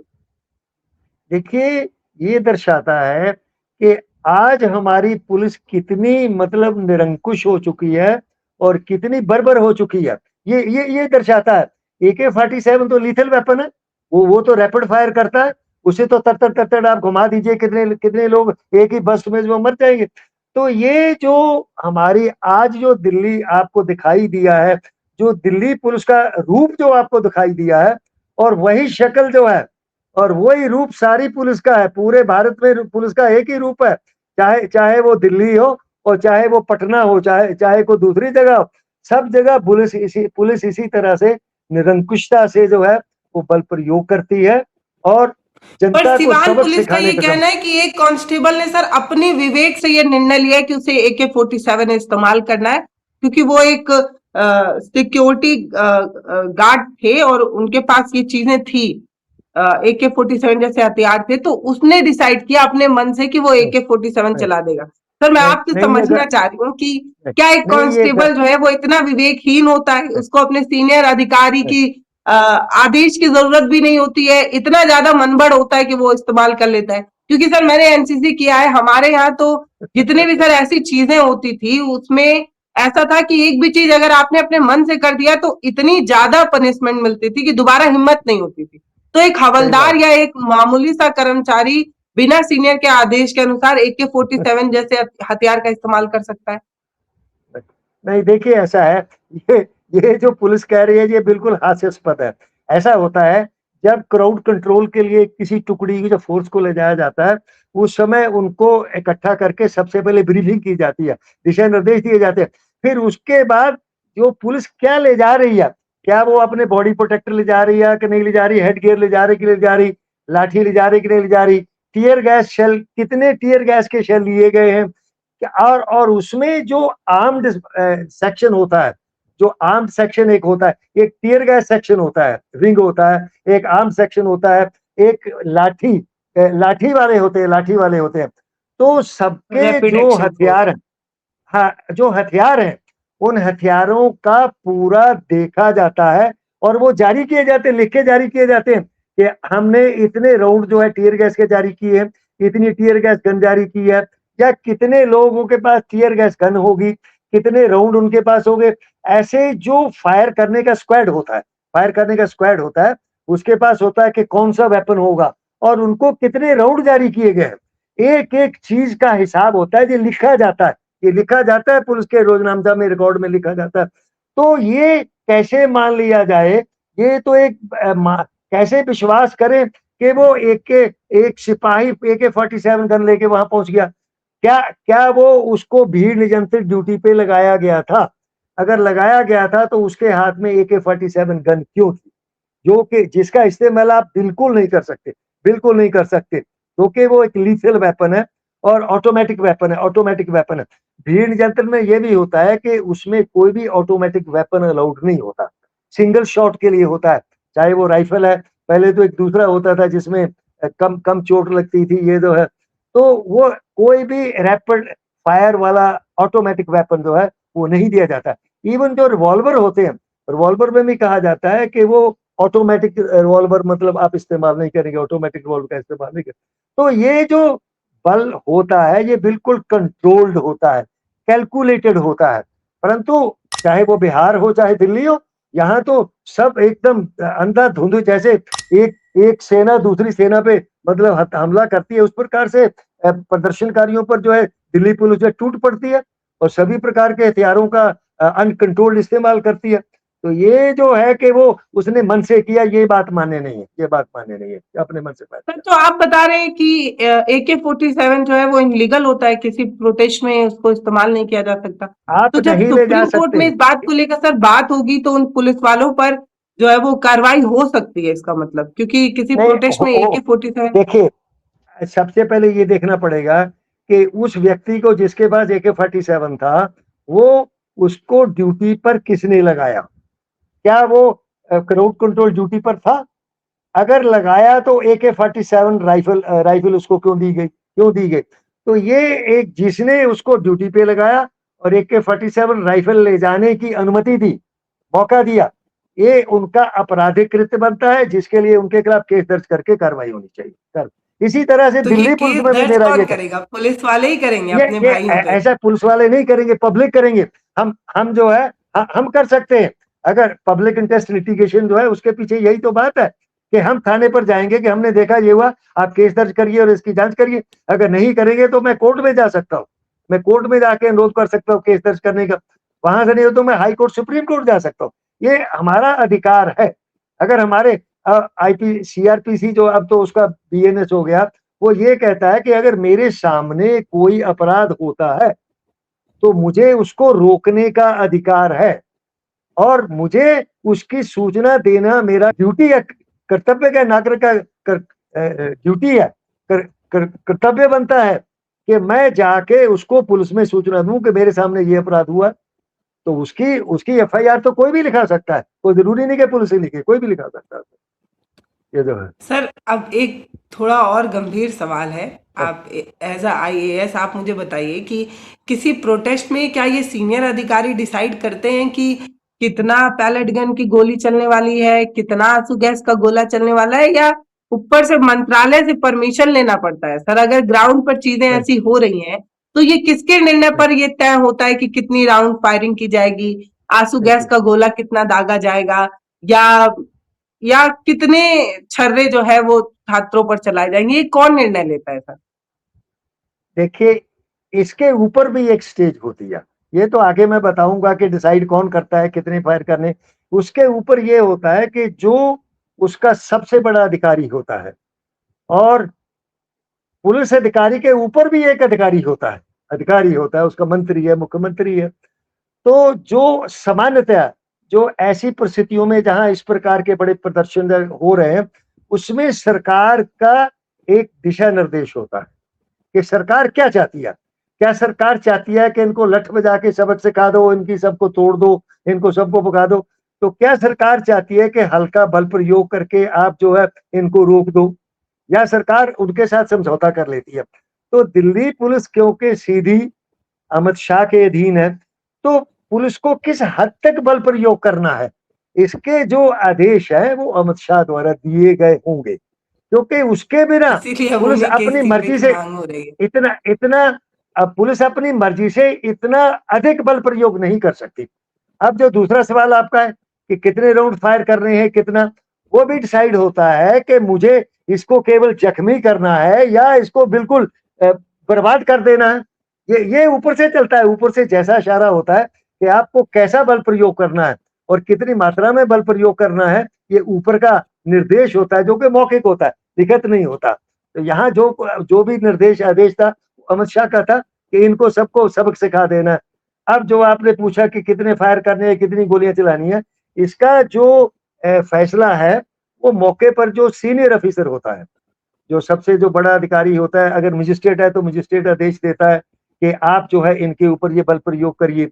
अब कितनी लाठियां मतलब कितनी मात्रा में लाठी बल प्रयोग करना है, कितनी गोलियां चलानी है, इसका निर्धारण जो है वो मौके पर जो सीनियर मोस्ट ऑफिसर होता है वो करता है। वो आदेश देता है आप 5 गोली फायर करेंगे, वो कहेगा आप 1 गोली फायर करेंगे, आप 2 गोली फायर करेंगे। ये और दूसरा ये होता है कि जब लाठीचार्ज का आदेश दिया जाता है, उसमें ये भी होता है कि जब लाठीचार्ज करने के लिए फोर्स आगे बढ़ती है, उसको रोकने के लिए विसल बजाया जाता है। विसल बजाया जाता है, उसका मतलब ये होता है कि आप बल प्रयोग रोक दीजिए और वापस आ जाइए। तो ये जितना भी बल प्रयोग है वो कंट्रोल्ड होता है। किस प्रकार का बल प्रयोग करना है वो मौके पर जो अधिकारी है उनका होता है। सबसे बड़ी बात ये है कि कैसा कितना बल प्रयोग करना है, इसका फैसला, इसका आदेश ऊपर से आता है। इसीलिए अब शिक्षा मंत्री के बाद अगली कांटे की सुई जो है वो अमित शाह पर आकर अटक गई है। संसद वो से बिल्कुल लेकर सही है। सड़क तक लोग ये कह रहे हैं कि आपने छात्रों पर ये जो बर्बरता की है वो ठीक नहीं है, इतना भी बल प्रयोग करना ठीक वो नहीं है। अब तो वो बात सही है। सुप्रीम कोर्ट वो तक ये बात कह रहा है कि आपने अधिक बल प्रयोग कर दिया, इतना बल प्रयोग करने का नहीं करना चाहिए था। सर नहीं अब क्योंकि नहीं इतनी करना। चर्चा हो रही है तो फिर से ये भी बात बताइए कि पुलिस ये कह रही है कि हमने बल प्रयोग इसलिए किया क्योंकि हमारे जो जवान है उनकी जाने जाने का खतरा था। इतने जवान जो है वो घायल हो गए, इतने जवान के सर फूट गए, इतने के हाथ टूट गए। एक दिल्ली पुलिस की महिला कांस्टेबल थी, सिपाही थी, उनके पेट में एक बच्चा था जो खत्म हो गया। अब सवाल ये है कि अगर वो प्रेग्नेंट थी तो उनको क्यों ऐसे जगह पर ड्यूटी पर लगाया गया? सर बहुत सारी ड्यूटियां, उस दिन भी आप संसद पर ड्यूटी लगा सकते थे, अंडर अधिकारियों या जो हमारे माननीय लोग जा रहे थे वहां पर चेकिंग वगैरह के लिए कोई और भी ड्यूटी लगाई जा सकती थी। उनको ग्राउंड पर ऐसी सेंसिटिव जगह पर ग्राउंड पर क्यों भेजा गया? और अगर भेजा भी गया तो क्या सुरक्षा के सारे व्यवस्थाएं थी? सुप्रीम कोर्ट भी ये बात कह रहा है कि आपके इतने जवान घायल कैसे हुए? क्या आपके पास सुरक्षा की पुख्ता जो है वो इंतजामात नहीं थे, जो हेलमेट होता है या जो भी सुरक्षा के आप कवच वगैरह पहनते हैं, बॉडी गार्ड्स वगैरह पहनते हैं? तो सर यही बताइए कि इसको आप कैसे देखते हैं? पुलिस वाले कह रहे हैं कि हमारे लोग इतने घायल हो गए तो इसलिए हमें इतना बल प्रयोग करना पड़ गया। देखिए, एक तो ऐसा है कि पुलिस वालों को चोटें आती हैं। अब मैं अगर पुलिस में भर्ती हो रहा हूं, मुझे मालूम है कि वहां पर पथराव भी हो सकता है, वहां बदमाशों की गोली भी मुझे खानी पड़ सकती है। तो पुलिस वालों को चोट आई है, ये उनकी जो ड्यूटी है उसका एक हिस्सा है। और आप उसको स्वीकार करते हुए भर्ती हुए हैं। आर्मी में कोई अगर भर्ती होता है तो वो ये जानता है कि मुझे बॉर्डर पे लड़ना भी पड़ेगा, मुझे गोली भी चलानी पड़ेगी और गोली खानी भी पड़ेगी। तो आप ये नहीं कह सकते कि मुझे चोटें आ गई। आप अपनी ड्यूटी कर रहे हैं, उसी की तो आप तनख्वाह पा रहे हैं। और उस ड्यूटी में अगर भाई स्थिति कहीं को बिगड़ेगी तो आपको चोटें आएगी, और उसके लिए आप किसी को दोषी नहीं ठहरा सकते, वो आपकी ड्यूटी का हिस्सा है। अब दूसरी बात ये है कि पुलिस, जैसे दिल्ली पुलिस दावा कर रही है कि उनकी बहुत बड़ी संख्या में उनके लोगों को चोटें आई हैं, और वो तो पहले तो मैंने जो पढ़ा था 1-2 दिन पहले पढ़ा था 130 कहा जा रहा था, 130 लोगों को आई। अब तो मैंने देखा शायद 215 216 कहा जा रहा। और उसके मुकाबले में जो प्रदर्शनकारी है, जो जिनको चोटें आई हैं, उनकी संख्या केवल 60 बताई जा रही है। अब आपने वीडियो देखे, आप मौके पर मौजूद थी, बल प्रयोग कौन कर रहा था? पुलिस कर रही थी। सारे हथियार किसके पास थे? पुलिस के पास थे। जो तथाकथित प्रदर्शनकारी हैं, अधिक से अधिक उन्होंने पथराव किया। वो कुछ जगह किया, सब जगह पथराव नहीं किया, केवल कुछ जगह पथराव हुआ है। अब कितना पथराव हुआ उन्होंने? अच्छा, पथराव की बात करें तो पुलिस वाले भी पथराव कर रहे हैं, उससे भी प्रदर्शनकारियों को चोटें आ रही होंगी। पथराव की चर्चा हो रही है तो सवाल तो ये भी हो सकता है कि पूरे देश की दिल है दिल्ली, वहां पर अगर इतने ज्यादा मात्रा में ईंटें पत्थर इकट्ठा किए जा रहे थे, और आप जान रहे हैं कि जंतर मंतर सेंसिटिव एरिया है, आपने ही बैरिकेड लगाई थी, आपने ही धाराएं लगाकर बताई कि वो इलाका इतना सेंसिटिव है, तो क्या आपके इतने कैमरे, इतने जवान, लगातार टोलियां वहां पर बुलाई भी जा रही थी, आप इतना भी नहीं देख पा रहे कि बच्चे जो है वो पत्थर लेकर आ रहे हैं? सर, एक एक बैग चेक किया जा रहा था, वहां पर मशीन थी, स्कैनर, तो इतने बच्चे पत्थर वहां पर कैसे इकट्ठा कर दिए? सर, पूरी रोड जो है वो साफ रहती है, पत्थर इतने कहां से आ गए? सवाल तो ये भी उठ सकता है, आप ही पे उठेगा कि बच्चे इतने पत्थर कैसे इकट्ठा कर लिए? क्योंकि आप जब स्क्रीनिंग कर रहे थे तो पत्थर कहां से आए? अच्छा, दूसरा ये है कि आपने देखा होगा कि दिल्ली पुलिस तो खुद पत्थरों की एक गाड़ी भर के पत्थरों की लाके दिल्ली पुलिस ने खड़ी कर दी थी जंतर मंतर के पास। वो उस गाड़ी में पत्थर भर के वहां लाने की क्या तुक थी? उनका इस्तेमाल किसको करना था? या तो पुलिस वालों को करना था, या फिर भाई जो प्रदर्शनकारी है दाव लगने पर वो भी कर सकते थे। तो ये जो पथराव की बात है, पत्थर कहां से आए? जब आपने इतनी बैरिकेडिंग कर रखी है, इतनी चेकिंग कर रही, तो पत्थर कहां से आए? और दिल्ली पुलिस का ट्रक तो पकड़ा भी गया, और वही ट्रक 2-3 दिन कांग्रेस के दफ्तर के सामने भी खड़ा दिखाई दिया। वो ट्रक वहां क्यों खड़ा था? उसमें पत्थर कौन लेकर आया था? और दूसरा, आप गाड़ियां तोड़ के वहां खड़ी कर दे रहे, ये जिसके लिए आप प्रदर्शनकारियों को दोषी बनाना चाहते हैं। तो अगर पथराव हुआ भी, जो कि नेचुरली होता है, ठीक है, कहीं से कोई ईंट उठाएगा, उखाड़ेगा, पथराव कर देगा, अब पथराव से चोटें आएंगी। पर आप ये बताइए कि आपकी तरफ तो प्रदर्शनकारियों ने केवल कुछ पत्थर फेंके, उन्होंने फायर तो नहीं किया, उन्होंने लठ तो नहीं चलाए, उन्होंने कोई बंदूक तो नहीं चलाई।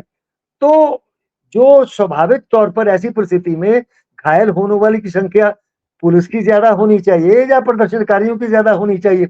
और दूसरी एक बात मैं आपको ये भी बताऊं, ये राज की बात है, जिसको कहते हैं राज की बात है।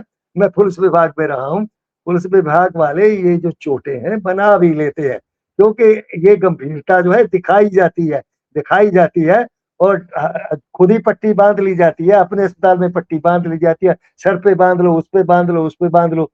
तो ये जो इतनी बड़ी संख्या है, ये विश्वसनीय नहीं है जो दिल्ली पुलिस दावा कर रही है। और आप उनको कह रहे 60 ही, जिन पे आपने लठ बरसाए, जिन पे आपने पैलेट गन मारी, जिन पे आपने टीयर स्मोक शेल मारी, जिन पे आपने लाठीचार्ज किया, वो कितने घायल हुए उसको केवल आप 60 बता रहे हैं, और अपनी संख्या आप 215 बता रहे हैं। ये कौन इसमें विश्वास करेगा? तो ये संख्या संदेहजनक है।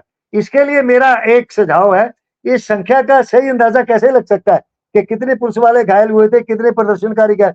उसका एक तो ये तरीका है कि जैसे सीजेपी वालों ने अपनी वेबसाइट बनाई है कि जिन जिन के लोगों पर लाठीचार्ज हुआ, चोटें आई, वो अपना विवरण जो है, अपना वीडियो जो भी है, वो उन्होंने जो वेबसाइट बनाई है उस पे जो है वो अपना लोड सर, कर ये दे। चोट के लिए वेबसाइट नहीं बनी है, ये वेबसाइट उन्होंने बनाई है लीगल मदद के लिए, जो पुलिस लगातार लीगल डिटेन कर रही है। हाँ, मैंने ये सुझाव दिया है, मैंने सीजेपी को टैग भी किया है, मैंने ये सुझाव दिया है कि आप इसके लिए एक वेबसाइट बनाइए। वो साक्षी जो है वो तो उसके कंप्लेंट के लिए है, मैंने उनको चोटों को असर्टेन करने के लिए कितने लोगों को चोटें आई, कैसी चोटें आई, इसके लिए मैंने उनको एक सुझाव दिया। मुझे उम्मीद है कि उनको बनाना चाहिए। अच्छा, उससे पता चल जाएगा कि कितने प्रोटेस्टर जो है वो घायल हुए। और प्रोटेस्ट मौके पर घायल प्रोटेस्टरों की संख्या बहुत कम आपको मिलेगी। क्यों कम मिलेगी? क्योंकि पुलिस का डंडा खाने के बाद, चोट लगने के बाद लोग मौके से भाग जाते हैं। वो कोई पुलिस के पास शिकायत करने नहीं जाता, क्योंकि पुलिस उनको ही पकड़ के जो है अक्यूज बना के उनको जेल भेज देती है। इसीलिए वहां जो आपको कुछ दिखाई भी दे रहे हैं वीडियोज में, वो घायल प्रदर्शनकारी वो पर्याप्त, वो पूरा नंबर, पूरी संख्या नहीं है। वो बहुत सारे तो घायल जो भाग गए, उन्होंने जाके प्राइवेट अपनी पट्टियां करवाई हैं। तो वेबसाइट अगर सीजेपी बनाए, उससे उनकी संख्या का पता चल जाएगा। उससे ये भी तय हो जाएगा कि भाई कि जो बल प्रयोग किया गया, क्या वास्तव में उतने बल प्रयोग की जरूरत थी या नहीं थी। अब आप दिल्ली पुलिस के घायलों की संख्या के बारे में बताइए। मेरा सुझाव ये है, जो मैंने एक तो वो फैक्टर है जो मैंने आपको बताया कि चोटें बन जाती हैं, कैसे बनती है ये, और ना कुछ हो तो भी पट्टी बन जाती है, पट्टी बन जाती है। आप आपने देखा होगा कि आरएएफ की एक वो जो असिस्टेंट कमांडेंट है, मैं भूल गया उनका, वो जो कहती है कि गर्मी के कारण वो उतार दिया, नेम उन्होंने प्लेट पट्टी उतर बांध जाती रखी है। है और गले में लटका रखी है। पहली नजर में देखते ही मैंने ये कहा, जिस पर अंदाज में वो खड़ी हो रही थी, बोल रही थी, मैंने कहा इसकी चोट बिल्कुल फट गया। अभी कल ही मैंने एक वीडियो देखा जिसमें ये दिखाया गया कि उधर तो वो पट्टी बांधे खड़ी, 20 तारीख को पट्टी बांधे खड़ी है, और 30 तारीख को वो बिल्कुल हाथ वाथ खोल के एक बहुत अच्छे पोज में एक मंदिर के सामने खड़ी है। अब वो वीडियो सही या गलत है मैं नहीं कहता, अगर सही है तो उसे आप अंदाजा लगा लीजिए, मेरी शक जो है वो मतलब सही साबित हो जाएगी। अब दिल्ली पुलिस के लिए मेरा क्या कहना है? मेरा ये कहना है कि आप कहते हैं कि बहुत पथराव हुआ, हमारे बहुत सारे लोग चोटिल हुए, उन पे लोग वो हमदर्दी नहीं दिखा रहे और पुलिस को बदनाम किया जा रहा। देखिए, चोट किसी की हुई आए, ये दुख की बात है, हमारी हमारी पूरी संवेदना उसके साथ है, हम परंतु भी कहते हैं कि अब किसी प्रोटेस्ट में हिंसा नहीं होनी चाहिए। नहीं होनी चाहिए, ठीक है, वो तो हम कहते नहीं होनी चाहिए। मेरा दिल्ली पुलिस की संख्या, घायलों की संख्या, वो सही कितने हैं, उसको जज करने के लिए मैंने एक सुझाव दिया, अपने लेख में सुझाव दिया है कि दिल्ली इन सभी पुलिस वालों का एक मेडिकल बोर्ड द्वारा दोबारा इनकी जो है डॉक्टरी मुआयना करवा दो, और उसके बाद जो रिपोर्ट आए, उसके बाद आप गिन लीजिए कि कितने पुलिस वालों को वास्तव में चोट आई थी। तो ये जो संख्या है ना, कि कल आप प्रेस कॉन्फ्रेंस करवा रहे हैं उनके घर वालों से, ठीक है, उनको उनका अधिकार है, वो सुप्रीम कोर्ट में गए, उनका अधिकार है, परंतु वो जो यहाँ अपना विक्टिम कार्ड खेल रहे हैं, अपने बाप की जब पति की वो चोट दिखा रहे हैं, क्या उनको इन वीडियोज में उनके बच्चों की चोटें दिखाई नहीं दे रही? उन बच्चियों की, उन औरतों के कैसे उसके पैर तोड़े गए, हाथ तोड़े गए, कैसे उनके सर फोड़े गए, वो चोटें आपको दिखाई नहीं देती हैं? वो क्या कहीं को दूसरे देश के लोग थे? घायल हुए पुलिस वालों के साथ हमारी हमदर्दी है, परंतु आप उसके मुकाबले में ये भी तो देखिए कि आपके इन पुलिस वालों ने कितनी बेरहमी से उनको मारा है। क्या आपने कभी अपने पति या अपने अपने बाप को कभी ये समझाने की कोशिश की कि आप ही लाठी मारो तो इतनी मत मारो, इतनी जोर से मत मारो? ये कहते हैं कि हमें लाठी चलाने का आदेश मिलता है, मान लिया आदेश देता है, अधिकारी देता है, परंतु लाठी कितने जोर से मारनी है और कितनी लाठियां मारनी है, ये तो आपके हाथ में होता है। अगर आप वो सब सीमाएं पार कर जाते हैं, तो फिर आप किसी भी हमदर्दी के हकदार नहीं है, हकदार नहीं। मेरा ये कहना है इसके बारे सर, एक में। अच्छी सीनियर अधिकारी के रूप में मैं एक और महत्वपूर्ण सवाल आपसे पूछना चाह रही हूँ कि एक जी, वीडियो इसी बीच आता है जिसमें एक नाबालिग लड़की है 15 साल की। उसने प्रोटेस्ट में कुछ आपत्तिजनक चीजें कही प्रधानमंत्री नरेंद्र मोदी को लेकर। मोदी जी ने जी, हृदय की बड़ी गहराई से इसको माफ करते हुए एक वीडियो भी सोशल मीडिया पर बनाया, जी, कहा कि मुझे जी, और मेरी माँ को गालियां दी गई, मैंने जी, बच्चा जानकर उन्हें माफ कर दिया। बचपने हाँ, में शरारती बच्चे गलतियां कर देते हो हैं। जाता लेकिन सर, वो लड़की सामने आकर पहले एक माफी वाला वीडियो तो बनाती है, अभी उसका एक और वीडियो सामने आएगा जिसमें वो कह रही है कि पुलिस ने जो मेरे ऊपर दर्ज एफआईआर दर्ज की थी वो वापस नहीं ली है, पुलिस मेरे घर पर लगातार आ रही है। जिसको गाली दी गई है। वो माफी दे रहा है, फिर पुलिस वाले जी, जबरदस्ती उस नाबालिग बच्ची के घर पर जाकर दबिश क्यों दे रहे हैं? सर, मेरा सवाल पहला ये है कि क्या किसी को गाली देने के आधार पर एफआईआर दर्ज की जा सकती है? क्योंकि गाली देना अपने मतलब गलत तो है, लेकिन ये अपना कल्चर भी है। हमारे यहाँ शादी ब्याह में कितना जी, गाली दिया जी, जाता है, बिल्कुल दी जाती लड़के है। लोगों को, जी, ससुराल पक्ष के लोगों को। तो गाली एक कल्चर है, एक बात ठीक है, लेकिन क्योंकि वो बड़ा पद है, सम्माननीय पद है प्रधानमंत्री का, तो गाली देना शोभा नहीं देता। तो सर मुझे बताइए कितना बड़ा अपराध होता है गाली देना, और अगर गाली दी जाती है तो क्या एफआईआर दर्ज की जा सकती है? अगर दर्ज की जाएगी तो क्या ये इतना बड़ा अपराध होता है कि उसके घर पर दबिश दी जाएगी, उसे उठा लेने का धमकी दी जाएगी, उसे जेल में बंद करने की धमकी दी जाएगी? एक सीनियर अधिकारी के रूप में सर आप इस पूरी कार्रवाई को कैसे देख रहे हैं? देखिए, ऐसा है कि जो गाली देना ठीक नहीं है, ठीक नहीं है, परंतु गाली देना अपराध नहीं है। अधिक से अधिक कोई अगर किसी को गाली देता है, तो ये सिविल नेचर का मामला है। सिविल नेचर का एक मामला बनता है और उसको लेके जिसको गाली दी गई है, वो व्यक्ति मानहानि का दावा जो है वो कोर्ट में दायर कर सकता है। और इस मामले में अगर उसने लड़की ने मोदी को मतलब गाली दी है, तो मोदी जी अगर महसूस करते हैं, तो मोदी जी उस लड़की के साथ एक मानहानि का दावा दायर कर सकते हैं उसके खिलाफ, क्योंकि गाली देना आपराधिक कृत्य नहीं है, ये ऑफेंस नहीं है, ये अपराध नहीं है। परंतु उसके खिलाफ केस दर्ज किया गया, कैसे उसका एड्रेस निकाल के, उसका घर निकाल के, वो सारा कुछ है पूरा सर्कुलेट किया गया, किस प्रकार से उसको धमकियां दी गई। और उत्तर प्रदेश पुलिस तो हमारी इन मामलों में बहुत तेज है, बहुत ज्यादा मतलब सक्रिय रहती है। अब मैं अगर होता तो मैं उसमें केस दर्ज नहीं करता और उनको कहता कि ये सिविल नेचर का मामला है, जिसको भी करना है वो आप जाइए और सिविल सूट जाके कर दीजिए, जो प्रभावित व्यक्ति है वो सिविल सूट करे। अब उस लड़की को इतना प्रताड़ित किया गया, ये जो है कि उससे जबरदस्ती माफी मंगवाई गई, माफी 15 साल की नाबालिग लड़की।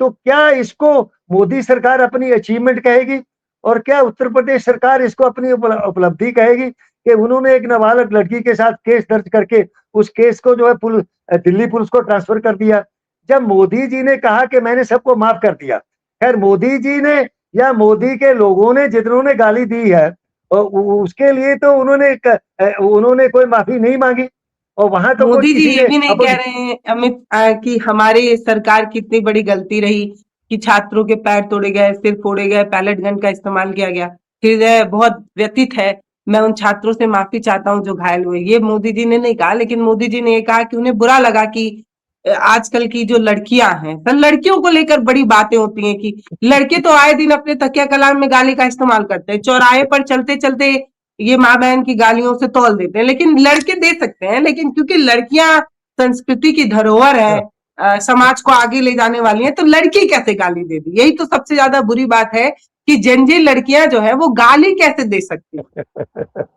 अब देखिए, इसके बारे में मेरा ये कहना है कि भाजपा ने जो इनके 12 साल हुए हैं, इस दौर में इन्होंने क्या दिया है? इनका जो आईटी सेल है उसने क्या दिया है? उसने चाहे लड़की हो चाहे लड़का हो, उसको कितनी गालियां दी है, किस प्रकार की गालियां दी है? मोदी जी और इनके जो बाकी इनके साथी हैं, उन्होंने किस किस प्रकार की गालियां दी है? तो एक हमारे पंजाबी एक कहावत है कि जो दुनिया है ये खूह है, खूह का मतलब होता है कुआं, ये कुएं की आवाज है, आप जैसा बोलोगे और कुएं से वैसी ही आवाज वापस आएगी। आज अगर मोदी जी को या भाजपा वालों को गालियां मिल रही हैं, तो जो इन्होंने दी थी वही वापस आ रही है, इसमें उनको बुरा नहीं मानना चाहिए। और एक लड़की नाबालिग, आप मोदी जी कहते हैं बच्चे गलती हो जाती है, तो आप उसकी गलती ना मान के उसको एक अपराधी बना रहे हैं, उसके घर पे जो आप जाके दबिश दे रहे हैं, ये बहुत एक शर्म की बात है। ऐसा नहीं होना चाहिए। हाँ, लड़कियां गाली दे रही हैं, अरे अगर लड़के, जब एक समानता का अधिकार है, अगर लड़के गाली दे सकते तो लड़की गाली क्यों नहीं दे सकती? इनके जो आईटी ट्रोल वाले हैं, इनके जो है, क्या उन्होंने लड़कियों को गालियां नहीं दी?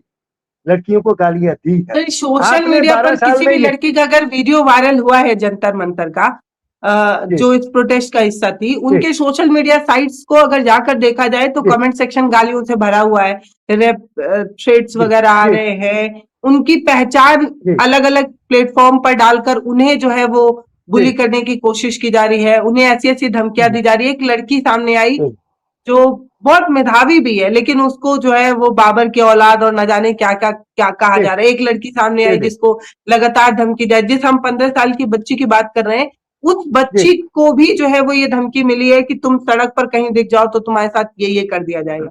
तो सर कानून तो हर आदमी की रक्षा के लिए है। अगर उस बच्ची को इतना मानसिक प्रताड़ित किया जा रहा है तो कानून तो उसके सपोर्ट में खड़ा होना चाहिए था, ये क्या उन लोगों को सोशल मीडिया से निकालना चाहिए था जी जो जी, उनके बाल खिलाफ मन कार्रवाई पर होनी इतना चाहिए। दबाव डाल रहा है। जी जी जी। तो देखिए, जैसा मैंने कहा, इन्होंने 12 साल के अपने राज में जो संस्कार दिए हैं, जो आम लोगों को दिए हैं, वही संस्कार इनको अब वापस मिल रहे हैं। तो इसमें इनको आपत्ति नहीं होनी चाहिए। आप जैसा बोलोगे वैसा आगे जवाब। अब लड़कियों को समानता का अधिकार है, लड़कियां गाली क्यों नहीं दे सकती भाई? अगर लड़का दे सकता तो लड़की क्यों नहीं दे सकती?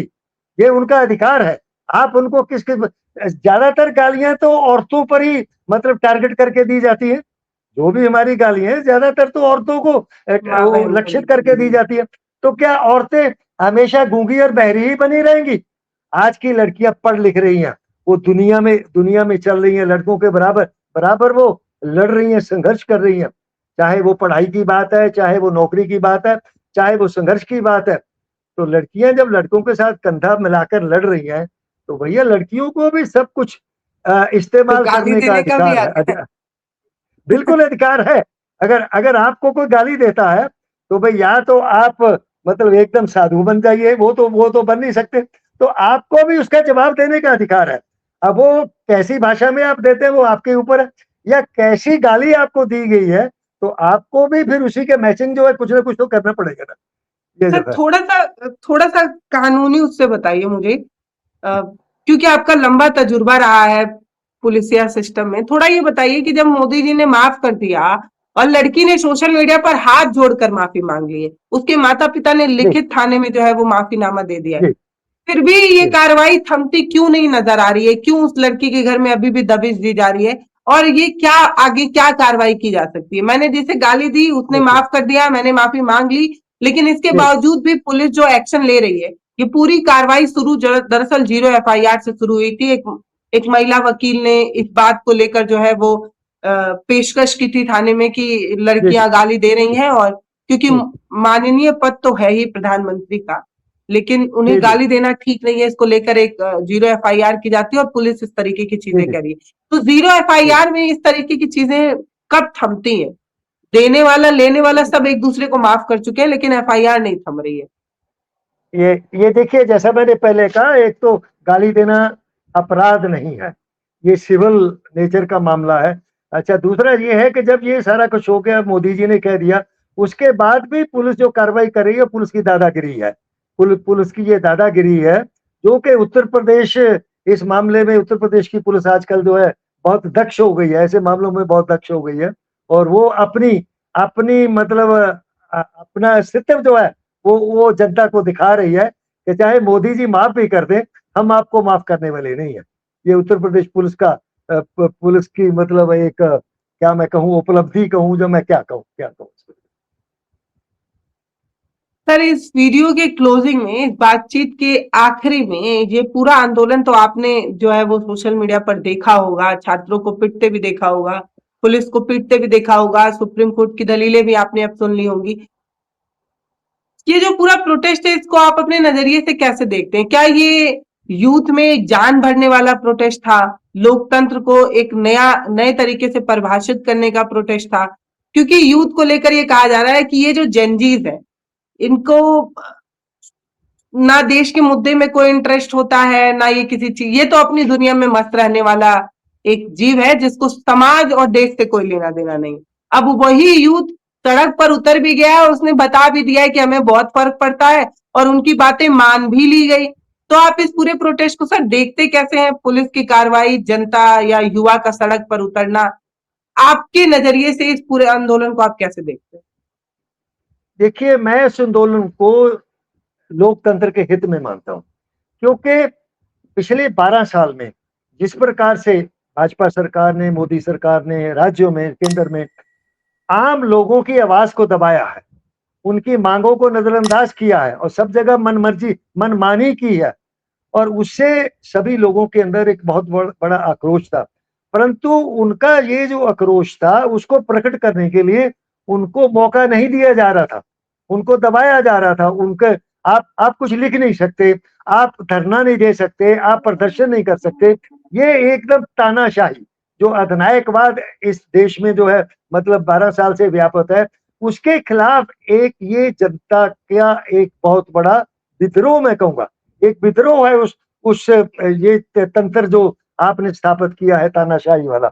और दूसरा ये है कि जो मैं इसका स्वागत करता हूं, जनता को बाकी अपने मुद्दों को लेके मुखर होना चाहिए, और अगर सरकार नहीं सुनती तो उसको सुनाना चाहिए, जिस आवाज में वो सरकार सुने उस आवाज में सुनाना चाहिए। और दूसरा, ये जो जिन जी के बारे में कहा जा रहा है कि इनको अपनी दुनिया के सिवाय कोई दूसरा कुछ बात नहीं है, अरे अब वहां पर जंतर मंतर पे देखिए वो लड़के लड़कियां क्या मांग रख रहे हैं, क्या बात कर रहे हैं, रोजगार की बात कर रहे हैं, वो शिक्षा की बात कर रहे हैं, और जो है जन कल्याण की बात, जो वो लोकतंत्र की बात कर रहे हैं, वो भ्रष्टाचार के खिलाफ वो लड़ रहे हैं। तो क्या क्या क्या ये देश के मुद्दे नहीं है? आपको ये दिखाई नहीं देता है? ठीक है, उनकी अपनी दुनिया है, वो ठीक है, वो दुनिया उनकी अपनी है, उस दुनिया में रहने का उनको अधिकार है। वो राष्ट्रीय मुद्दों के लिए लड़ रहे हैं, वो सरकार का उत्तरदायी बनाने की मांग कर रहे हैं, वो पुलिस को वो लोकतांत्रिक बनाने की मांग कर रहे हैं, मानवीय बनाने की मांग कर रहे हैं। तो क्या ये राष्ट्र के मुद्दे नहीं है? तो ये बिल्कुल एक बेहूदी बात है कि जो जिन जी है वो अपनी दुनिया में खोए हैं, उनको जनता के मुद्दों से कुछ लेना देना नहीं। वो हमारे देश का भविष्य है, वो भविष्य है, हम उनको इतना कह के नजरअंदाज नहीं कर सकते। वो कल को उन्होंने इस देश को चलाना है, और मुझे इस बात की खुशी है कि ये जो जिन जी है ये हम लोगों के मैं खुद एडमिट करता हूं, हम लोगों से ज्यादा जागरूक है, हम लोग से ज्यादा सक्रिय है, हम लोग से ज्यादा लॉजिकल हैं, तार्किक हैं। वहां जिस तर्क से लड़कियां या लड़के अपनी बात रखते हैं या बहस करते हैं, क्या उसमें आपको इनमें योग्यता दिखाई नहीं देती है? तो मैं तो जिन जी को बधाई देता हूं कि उन्होंने लोकतंत्र को बचाने के लिए और हमारे जनता के मुद्दों को उठाने के लिए और सरकार को उत्तरदायी बनाने के लिए एक बहुत बड़ा जो कष्ट झेला है, जो गोलियां खाई हैं, जो डंडे खाए हैं, उसके लिए मैं उनको बधाई देता हूं और अपेक्षा करता हूं वो आने वाले भारत को आज के भारत से बेहतर बनाएंगे। सर आपका बहुत धन्यवाद, आपने अपना बहुत कीमती समय हमें दिया, इस बात को समझाने की कोशिश की कि जो पुलिस मैनुअल है वो कैसे काम करता है और इसमें क्या चीजें जो है वो अपनाई जाती हैं। एक सीनियर अधिकारी के रूप में सर आपने जिस तरीके की चीजें बताई हैं वो मुझे लगता है कि हर आदमी को जानने की जरूरत है, क्योंकि जब तक आप चीजें समझते नहीं है तब तक आपको ये जो चीजें हैं वो बहुत डराती हैं कि पुलिस जो है वो एक्शन ले लेगी। जैसे एक 15 साल की बच्ची जिस पर एक एफआईआर दर्ज की गई, अगर उसे ये बात पता होती कि ये एफआईआर इतना ज्यादा भी मजबूत नहीं है कि उसे घसीट कर जेल में बंद कर दिया जाएगा, एक बड़ा दबाव उस पर, मानसिक दबाव बनाया गया, उसे बहुत डर था इस बात का कि आगे, अब क्योंकि सर पढ़ने लिखने वाले सारे बच्चे हैं, इन्हें डर होता है कि कोई एफआईआर हो गई तो कहीं ऐसा ना हो कि आगे जाकर जब ये कोई फॉर्म वगैरह भरे तो दिक्कत आ जाए, समस्याएं हो जाए। तो इसीलिए बार बार हम इस तरीके की वीडियोस बनाते हैं, ऐसे खास लोगों को ढूंढ कर निकालते हैं जो आपको चीजें आसान भाषा में समझा पाए। इस वीडियो में हम एक सीनियर अधिकारी से यही समझने की कोशिश कर रहे थे कि किसी प्रोटेस्ट को निपटने का पुलिस का क्या तरीका होना चाहिए और दिल्ली के जंतर मंतर पर ये जो तरीका अपनाया गया ये कितना गलत है। तो दारापुरी जी आपका बहुत धन्यवाद अपना समय देने के लिए। बाकी जो दर्शक हमें अभी तक देख रहे हैं आप सभी का बहुत धन्यवाद जो आप इतनी तसल्ली से इस वीडियो को यहाँ तक देख रहे हैं। बहुत धन्यवाद।